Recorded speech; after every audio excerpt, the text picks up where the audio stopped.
as well as your new speaker, John Boehner. And as we mark this occasion, we're also mindful of the empty chair in this chamber as we pray for the health of our colleague, our friend, Gabby Giffords.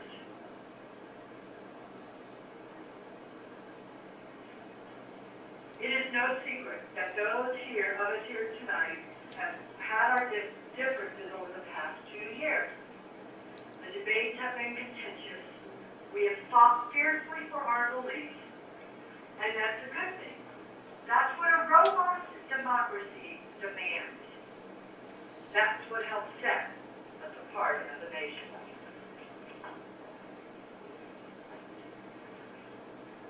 But there's a reason the tragedy of Tucson gave us a pause.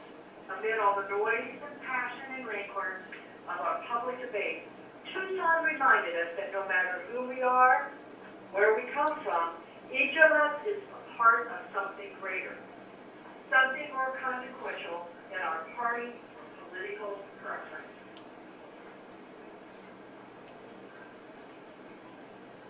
We are part of the American family. We believe in a country where every race and faith and point of view can be found. We are still bound together as one people, that we share common hopes and a common creed, that the dreams of a little girl in Tucson are not so different than those of our own children, and that they all deserve a chance to be fulfilled.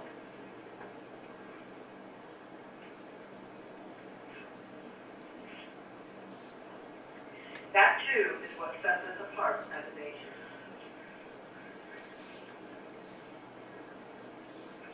Now, by itself, this simple recognition won't usher in a new era of cooperation.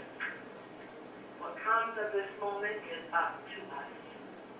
What comes of this moment will be determined by whether we can sit together tonight, not by whether we can sit together tonight, but by whether we can work together tomorrow. And I believe we can, and I believe we must. That is what the people who sent us here expect of us. With their votes, they determine that governing will now be a shared responsibility between parties. That new laws will only pass with support from Democrats and Republicans. We will move forward together or not at all. For the challenges we face are bigger than party and bigger than politics.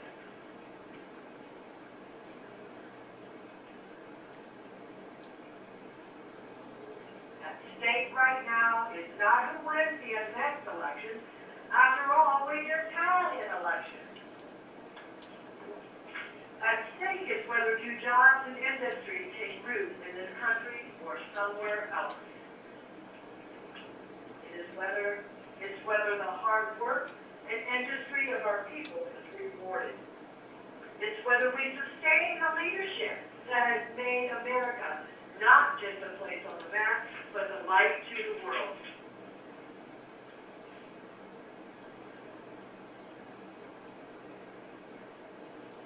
We are poised for progress.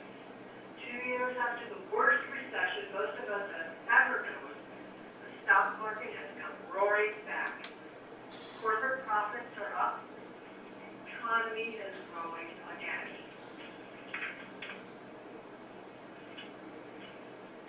That's the project the American people want us to work on together.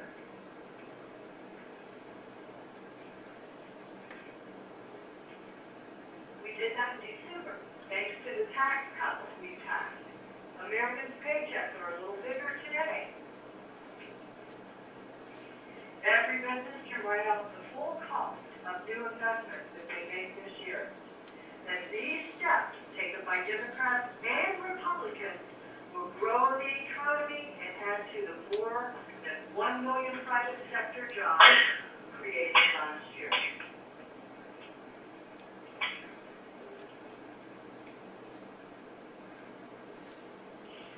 We have to do more. These steps we've taken over the last 2 years may have broken the back of the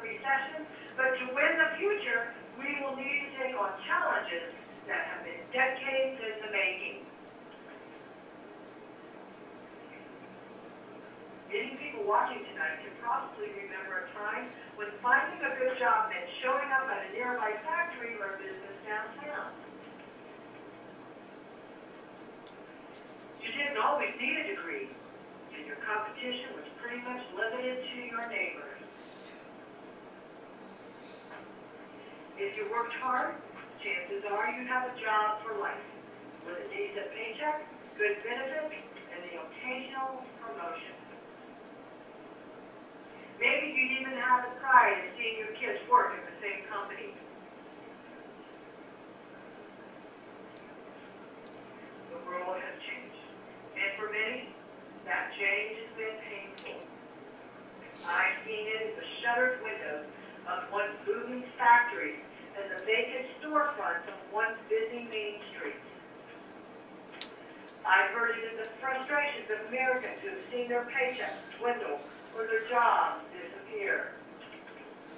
Proud men and women who feel like the rules have been changed in the middle of the game. And they're right. The rules have changed.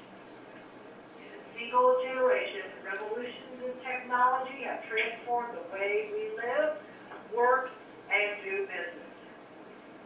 Steel mills that once needed 1,000 workers can now do the same work with 100. Today, just about any company can set up shop, hire workers, and sell their products wherever there's an internet connection. Meanwhile, nations like China and India realize that with some changes of their own, they could compete in this new world. So they started educating their children earlier and longer with greater emphasis on math and science. They're investing in research and new technologies. Just recently, China became the home to the world's largest private solar research factory and the world's fastest computer. So yes, the world has changed. The competition for jobs is real, but this should discourage us. It should challenge us. Remember, for all the hits we've taken in these last few years, for all the naysayers predicting our decline, America still has the largest, most prosperous economy in the world. No workers are more productive than ours. No country has more successful companies or grants more patents to inventors and entrepreneurs.